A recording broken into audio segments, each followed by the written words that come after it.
2 days had passed. Emily Carter returned home, carrying nothing except silence. She never told anyone about room 1207, not about the old woman, not about the strange night. She convinced herself it had only been a nightmare. But some nightmares don't end when you wake up. Everything looked normal. Morning sunlight filled the apartment. The kitchen was clean. The television was off. Nothing seemed out of place. Everything was exactly as it had always been, yet something inside Emily refused to believe it. As she unpacked her suitcase, something small slipped between her clothes. Emily froze. It was the old brass key. Room 1207, the hotel, had followed her home, trying to forget, and quietly closed it. Then a faint metallic sound echoed from inside. "I'm just imagining things," she whispered. But deep inside, she knew she wasn't. Rain gently tapped against the window. Emily sat alone, reading a book. The apartment was completely silent, except for the steady ticking of the wall clock. 12:06 at night. Emily closed her book. She was ready to sleep. Then the second hand moved. One final time, 12:07, and suddenly it stopped, exactly like the clock inside the hotel. At that exact moment, her phone rang. Once, twice, 3 times. Emily slowly picked it up. Her heart almost stopped. The caller ID displayed her own name, Emily Carter. "How is this possible?" she whispered. The phone kept ringing. Once, twice, 3 times. Her finger moved toward the answer button, then she pulled it back. The ringing stopped. Silence returned. Taking a deep breath, Emily placed the phone on the table. Suddenly, the screen lit up by itself. One new voicemail. She had never activated voicemail yet. Someone had left her a message. Emily pressed play. At first, there was only silence. Then breathing, heavy, trembling, breathing. A familiar voice whispered Emily. Long silence. Then, one final sentence. The recording ended. Emily's phone slipped from her hand. Emily stood frozen. Her breathing became heavier. "This is impossible," she whispered. But deep inside, she already knew the nightmare had followed her home. She played the voicemail again. Only static. No voice, no breathing, no message. As if someone had erased it completely. Emily checked her call history. No incoming call. No voicemail. No record. Nothing.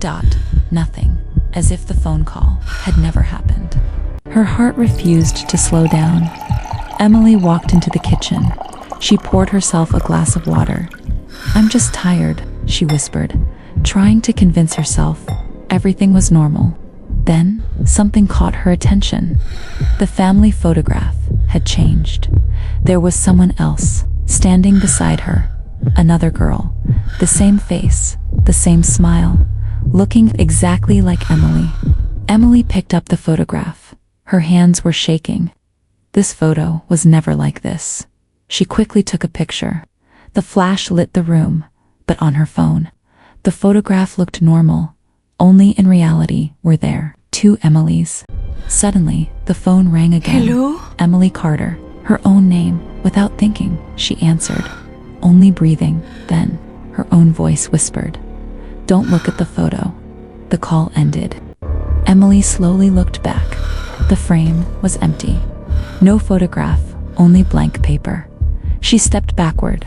The frame slipped from her hands. Glass shattered across the floor. At that exact moment, every light inside the apartment began flickering. On, off, on, off. Then, everything became silent again, as if nothing had happened. Then, Emily looked down. Her phone was still in her hand. Slowly, she walked toward the bedroom. The room was empty, but resting on the bed was an old black telephone. The same telephone from Grand Astoria Hotel. It kept ringing. Then it suddenly stopped. Silence. 1 second later, it rang again. Emily had enough. She couldn't ignore it anymore. Today, she would find the truth. Emily visited her mobile service provider. She handed over her phone. "I received a call from this number," she said quietly. The employee checked the system. Seconds passed. Then he froze. His face turned pale. "There is no record." Emily stared at him. "Why?" she asked. He answered slowly. "This number doesn't exist. It was never registered." Emily left the office. Only one question remained in her mind. If the number never existed, then who called her? That night, 12:07 a.m., her phone rang again. Emily Carter, her own name. This time, she answered immediately. "Hello." Only footsteps. Her own voice whispered. "Emily, she's coming. Don't turn around." The call ended. The lights suddenly went out. The television turned on by itself. A live camera showed Emily's living room. But behind her, an old woman was standing silently. The TV went black. Silence. Then one telephone rang. Another. Then another. Soon every phone inside the apartment was ringing together. Suddenly, every ringtone stopped. Only one voice remained. Her own voice, softly, right beside her ear. "Now, turn around." Emily stopped breathing. Slowly, she began to turn. Emily slowly turned around. Nothing, no old woman, no telephones, no television. Everything looked completely normal. Only silence remained. Emily took a deep breath. Then the wall clock started ticking again. Tick, tick, 12:07 a.m. Once again. Suddenly, her phone rang. The screen showed only 2 words. "Last call." Emily's hands began to shake. She answered slowly. "Hello," only heavy breathing. Someone was running then. Her own voice whispered her name. "Emily." This time, the voice was crying, "Emily, please, you have to listen to me." Emily couldn't speak. She simply listened. "Who are you?" Emily asked. The voice answered, "I am you." Long silence then. "Reality is changing. When the final call ends, your world will become mine." The voice spoke quickly. "Listen carefully. No matter what happens, don't open the door." Emily whispered, "Why?" The call ended. Click. The bedroom door unlocked. Click. The living room door. Click. The kitchen door. Click. The bathroom door. One by one, every door opened by itself. Emily slowly stepped backward. Thick white fog began flowing under the front door. The apartment grew colder. Everything became completely silent. 3 loud knocks echoed through the apartment. Knock, knock, knock. Then a faint voice from outside. "Emily, it's me." Her own voice. Her hands trembled. From the other side, her own voice spoke again. "Emily, don't open the door." Tears filled her eyes. "Who am I trusting?" Silence answered. Her phone vibrated again. "Incoming call. Emily Carter." She answered slowly. No breathing, no crying, only one sentence. "You are too late." At that moment, the front door opened by itself. Outside wasn't her apartment hallway, it was the endless corridor of the Grand Astoria Hotel at the far end. Room 1207 waited. Emily stepped forward behind her. The apartment disappeared. Only the hotel corridor remained. Somewhere an old telephone rang slowly. Ring, ring, ring. Emily reached room 1207. The door opened without a touch.